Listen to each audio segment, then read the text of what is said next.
Hello guys, I hope you are doing great. Welcome to Instant Nerd. This video will guide you on how to configure Windows firewall settings. The process is easy, however. It requires you accessing Windows security settings. So make sure to follow the video closely to get everything right. First of all, go to the taskbar and search for Windows Defender Firewall. Now access it. From here, tap on this firewall on or off option. You can see it has private and public network settings separately.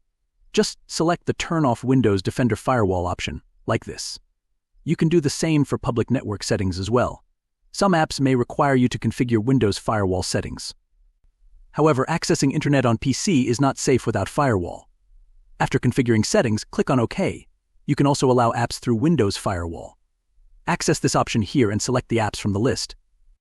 You can either give permission to apps on private, public, or for both types of internet connection, depending on your requirements.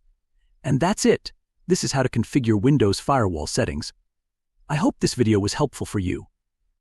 If yes, please like it and subscribe to my channel for Windows tips.